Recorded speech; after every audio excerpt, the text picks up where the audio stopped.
Can we just normalize that there's going to be a level of impact in both of your areas depending on where you're having turbulence? If you are having some stuff go on in your personal life, please know you're going to also have an impact in your business.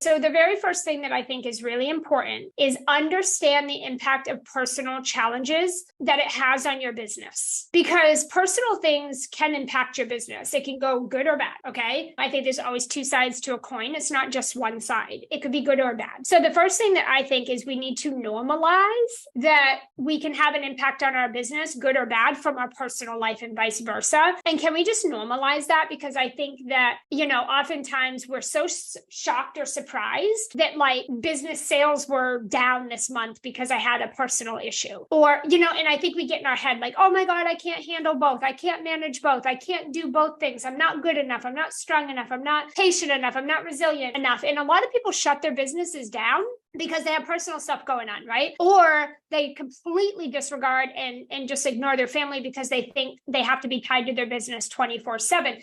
Can we just normalize that there's going to be a level of impact in both of your areas depending on where you're having turbulence? If you are having some stuff go on in your personal life, please know you're going to also have an impact in your business. And if you're having some things go on in your business, it will impact your personal life. We have to normalize that because that is how it is. And there's not really a way around it. There's some things you can do to kind of ease it up a little bit, but it's going to happen. I have had slower months, guys, financially, when there's a lot going on in my personal life because my season in that moment is I have to put more focus on my family. I'm not shutting my business down. I'm not going to stop, but I might not go as hard. Can we normalize that? And vice versa. There's times where I'm like, hey, family, we're not doing vacations and trips and weekends and all this stuff right now. I'm in launch mode for the next few months, and that's the season we're in right now. So this is going to be a little less on this side. We need to normalize the seasons and the impacts that the business and the life, personal stuff can have on one another because they coexist. Again, I've had many personal challenges, right? I had the accident with my son. I had like going through the whole divorce thing. And then those were all very short. My father is battling cancer and it's not getting better. And I've had all of that. When I began my entrepreneur journey, I was on welfare with food stamps, right? I bought my first house and then we lost it and we went back on welfare and food stamps. That sucked. I could have gave up right there and been like, yep, not worth it. See, I'm not worthy of it. I can't do it. But I kept going. I've had about 10 businesses fail. I've tried so many things from Avon to Pampered Chef to in-home daycares to like, you name it. I have done it. I've worked for other companies. I've done so many different things and those didn't work out. They weren't my forever thing, right? I went through many, many, many, many things before I found this. I shut my business down in 2020. I went on a year hiatus. I had almost a 7-figure business in 2020 and I shut it down so that I could go on a hiatus and deal with my shit, figure my life out. Again, I think we just need to normalize it. Burnout, self-doubt, and really managing your relationships, guys, are part of this journey.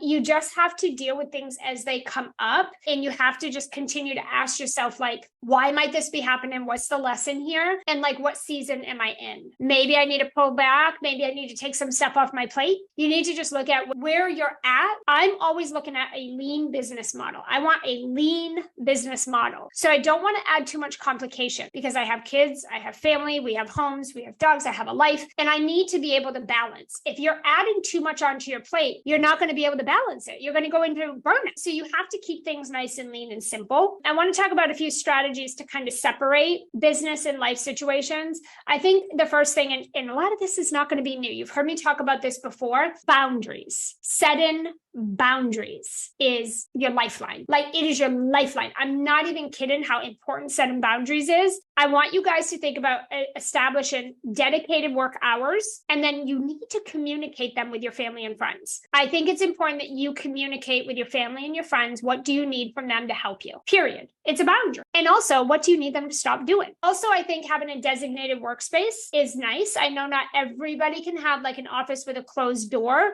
but if there's a way that you could create that, or if there's a way for you to have a space where you can tell others, like, during this time, this is kind of my space and I need you to stay out of it, right? It's that loving, just pure honesty, like, leave me alone. Also, we talked about this last week, really practicing saying no to the non-essential commitments that are interfering. I think a lot of us have habits, just being like, we're naturally people that want to help people. And so we tend to overbook. We tend to say yes to everybody. We tend to over obligate ourselves. And then you look at it and you're like, oh my God, I can't keep up with it all. So now I feel like a failure. Now I feel stressed out. Now I have to say no to someone after I already said yes to them. Oh my God, I overbooked my calendar. How am I supposed to do 2 calls at the same time? I can't believe I did that again this week, right? There's all these things. I think that, you need to live by your calendar so you have good time management. I'll talk about that in a minute. But you've got to learn to say no, you guys. You got to learn to say no to the things that are not essential, or maybe that could be done by someone else, okay? The second thing is going to be time management. I think we struggle with this area a lot, is really creating,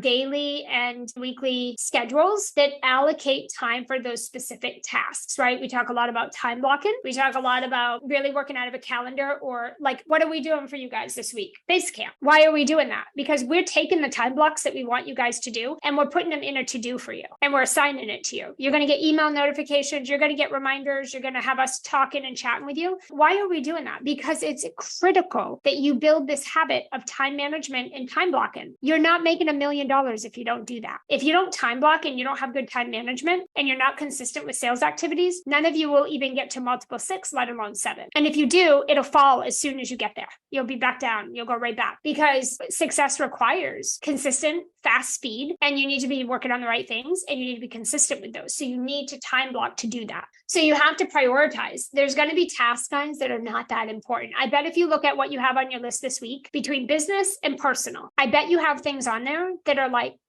I probably shouldn't have said yes to that. I probably personally, don't have to do that, but I said yes, so I'm doing it, right? I'm sure that you have things that are not money makers. I bet every one of you. Again, you really have to prioritize the areas in which you're focusing on. So time management, we talk about that, how big that is. Self-care is really big. We talk a lot about that. You guys know I take CEO week off, and I'm not saying all of you should take CEO week off. I don't think if you're making very much money, you need a whole week off, but I do think you need hours or a day. I do think you need some time to recharge and some time to prepare for what's coming up next week.